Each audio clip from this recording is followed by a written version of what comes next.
Hey, good afternoon. Obviously, I had a chance to go back and watch the film after getting back pretty late, early Sunday morning, technically.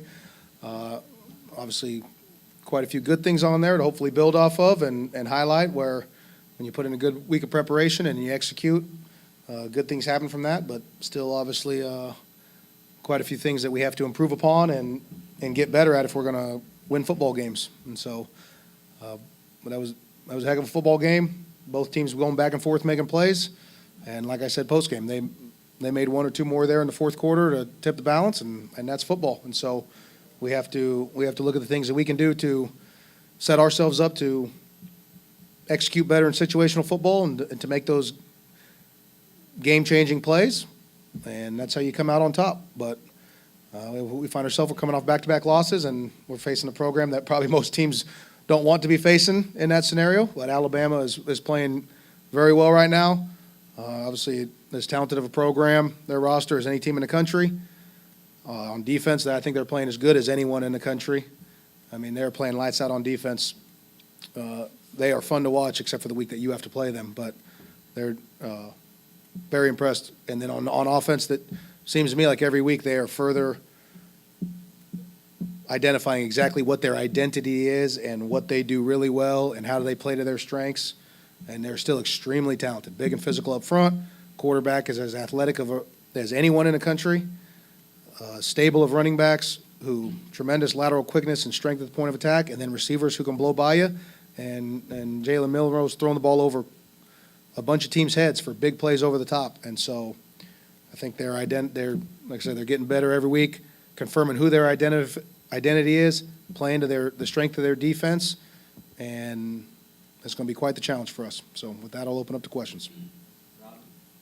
Coach, last year, one of the messages from Mike Leach after that game was the fact that a lot of times the team might be looking at the jersey. How do you battle against that and try to get this team over the hump? I'm not on record saying that at all. So I said Mike Leach last year said that was one of the messages he had after the game last year. And that's not going to be my message to the team. So we got to go out. We got to focus on us, and we got to play. Right? We got to execute. That's what football comes down to. You got to show up excited to play with energy, and you got to do your job. Doesn't matter who it's against. We got to do our job better. A couple of defensive questions. You mentioned Milroe and just the fact the past 2 weeks, Daniels and then Bradley last week had really high completion percentages. Is there anything secondary-wise, schematically-wise, that can be done differently to try to limit how many passes are being completed from opposing quarterback? Yeah, we need to figure it out. Give up 2 long touchdowns on man coverage, and if you want to play the tightest coverage you can, usually man's the one you go to, but you can't allow it to be explosive plays for touchdowns. If a guy does catch the ball, you got to be able to get on the ground, and so then you obviously go into more zone concepts, right? Whether they be true zone or kind of pattern match where it turns to man after the pattern declares. So we have those in the playbook as well. And then, you get in the pattern match man world. Obviously, when the quarterback pulls it down and scrambles, that becomes a little bit of an issue. So you usually have to take someone out of the rush and spy them a little bit. Or you can play zone coverage and have a whole bunch of eyeballs on the quarterback. But then, obviously, you get picked apart a lot of times in zone. So, but yeah, we got to do something. And then with the defensive front, it would not be in my best interest to tell you exactly what our plans are. I don't think. With the defensive front, Travion Williams and didn't make the trip last week, and then DeMonte Russell got hurt. Just curious if you have updates with those guys, and is there any concern with, I guess, the lack of healthy bodies up front, heading into this week? Yeah, like I said, Travion was unfortunately unable to go last week, and DeMonte was in the game and he played. He got dinged up a little bit, and so. Like everyone on our roster, we evaluate them week to week, and if medically it's safe for them to be out there and the trainer's good to go with them, then they're cleared to play and we play them, and if not, then it's next man up mentality. Along those lines, Coach, we saw Woody kind of get banged up late in the game. How is he today? I think Woody's going to be just the same as I say. We're going to evaluation, give him as much time as possible during the week. If Woody feels good to go and the training staff clears him good to go, he'll go. I mean, we know Woody will go. All right, and if not, then that's why you got depth. That's why you got other guys in the room. Zach, what do you think makes Nick Saban, such a great coach? And I'm curious, how many kind of interactions have you had with him? Have you kind of met him and spoken with him personally at all? I've not had many interactions other than just a hello or a greeting at head coaches meetings. I got to get back to the office and get to work at some point, so I can't give you all the reasons what makes him a great head coach, but,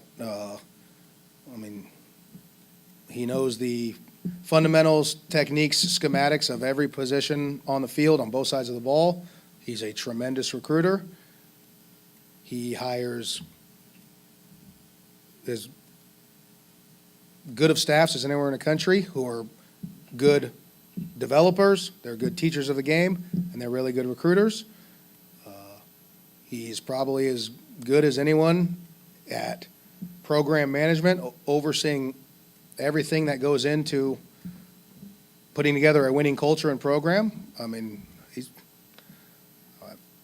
seemed to me like he's probably the best to ever do it at the college level. So, but I'm not qualified to speak on all the reasons. I've never worked for him or never really got to spend much time around him. So, for a really good answer with evidence, you would have to talk to someone who's worked for him or got to experience that firsthand. I have not. Kevin Barbay moved up top last week. What went into that decision, and what kind of results did you think that provided y'all against South Carolina? Yeah, he just told me, hey, he thought he could go up there and might change up the dynamic, or I think every coach, every play caller likes doing it. You love the view from the top, right? You get an all 22 view. What you lose out on is being down there on the sideline and getting those personal interactions with the players and feeling the energy and some of that stuff. Obviously, he was calling it down from the sidelines. He didn't think we were getting good enough results, so he said, well, got to do something different, right? Obviously, the definition of insanity is continue to do the same thing and expect different results, and so he made a change. It appears that we moved the ball better, made quite a few explosive plays. He called some really good plays for the defenses they were in, and hopefully that will continue to be the case with him up there. So I imagine he'll go up again this week, but if he says he wants to go down on the sideline, call from there, we'll do that too, I guess. Zach, I want to ask you about the last possession of the first half from Saturday. I think 35 seconds, you guys go down there and steal 3 points there at the end of the half. What, I guess, are you looking for in those situations in terms of playing to the aggressiveness and going after sort of that last possession there in the half, and I guess how much maybe your offensive success in that first half maybe dictated that decision to try to get another possession out of it? I think in all those kind of situational 2-minute drill type situations right now, I think our offense has executed in about every single one throughout the course of the season, at least getting 3 points. Yeah, they did. That was a really good job. To go down with, the analytics will tell you that the likelihood of getting points once you start getting under a minute, when you have to start a drive from, at your own 25, there's not a high percentage that you're going to get points there. And so for them to string together a drive and execute and get down there. Now, again, we missed the long field goal, but they stemmed into an illegal look where you can't cover up the center, and it got us 5 more yards, and then credit to our freshman kicker to knock that one. That was a great job by him. But the fact that to execute and that's situational football. To give yourself a chance at points and to get 3 points right before the half, yeah, that's huge. That's huge. So it was a great job by them in that situation. Y'all have been, relatively clean on special teams from, last season now, especially in that South Carolina game. What have you thought of the job, Eric has done since he's kind of transitioned more into that special teams role these last 2 years? Yeah, Coach Mealy's done a really good job. With how good kickers are kicking it nowadays, right? The exception is to actually have a return, right? I think the last game, right, every single kick from both sides was a touchback. And so when you get those opportunities, you got to make them count. We have done a good job of that, obviously with Tulu's return yardage. Xavion again also as a punt returner. And, yeah, special teams have performed up to our expectations, and we need them to continue to find ways to make momentum-shifting, game-changing plays. But he's done a really nice job with that unit. where do you see things right now regarding the Sam linebacker spot? We saw a lot of J.P. Purvis last week in place of Deshaun Page. Yeah, I think we're week-to-week evaluation of who's executing, doing their job at the highest level, and who deserves to go out there and play the majority of the snaps. JP was out there quite a bit. John Lewis played snaps, right? Deshaun has played snaps.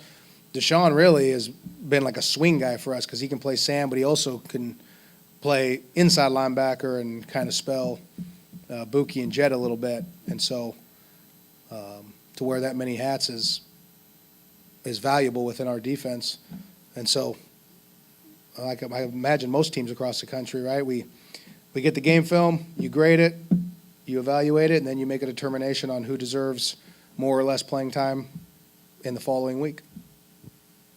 Zach, the offense goes from the performance against LSU to Saturday where it was just unbelievably explosive. I mean, what does a performance like that kind of do, you think, for like the confidence of Kevin Barbay, Will, and kind of the rest of your guys? And do you think that could be something that could be helpful moving forward, coming off a performance like that? I hope we draw confidence from it. I mean, obviously, you gain confidence because you put in the work, you prepare, you do all the little things that go into execution and performing well, and then you actually go play a game, and you see that in your results, and so then you draw confidence that going through that process, right, checking every box, following the steps, because we all preach that is necessary to having success and executing on Saturdays, right? To see that in your results, you should draw confidence from that as a player, right? So hopefully we draw confidence from that. But it's simply a matter of we put in the work Monday through Friday, and then we went out and guys we were clutter-free minds, play, quarterback, you follow your reads, it's an open middle, and you got a one-on-one, you air it up and let the ball go, and then your receiver does a good job of tracking it and making a big play. I mean, yeah, we should draw confidence from that. If we've done it once, we ought to be able to do it again, right? So, yeah, hopefully we draw confidence from that. We're facing awfully talented defense this week, and so those plays are going to be very challenging to come by, but you have to find a way to generate them if you're going to give yourself a chance at scoring points. Coach, we've seen opposite ends of the spectrum on game times the last two home games. You had 11 o'clock against LSU, 8 o'clock against Alabama, and next week I understand it's back to 11 against the Western Michigan. But do you have a preference, and how do you get your team prepared for a late kickoff? I don't have a preference. I play whenever. We got to make sure we show up prepared and ready to go. There's nothing more enjoyable than an 11 a.m. kick where you win because you got the rest of the day to enjoy it. And there's nothing more miserable than an 11 a.m. kick when you lose because you got the rest of the day to be angry about it, right? You're 4 games into the season now, and 7 of your true freshmen have played all 4 games. I guess we expect them to keep playing. Have the redshirt decisions been made for most of the players? Is that just kind of an ongoing as the season develops? That's ongoing as the season develops. I don't think there's any way right now in the way college football is structured to just say that you make that decision at 4 games. I mean, you have 4 games available to play in, right? And so obviously guys who have not played in those 4 still have opportunities to play and still retain their red shirt. But with injuries, with transfer portal, with, just availability, your whole roster has to be ready to help at any time. You were in conversation with Steve Campbell a lot on Saturday night. He's on your staff, but not as an assistant coach. What's he providing for you down there on the sidelines? Oh, he handles some of the analytics, right? The situational stuff that you got real nuanced, detailed analytics on, whether it be timeout usage or 4th down, what yard line is it?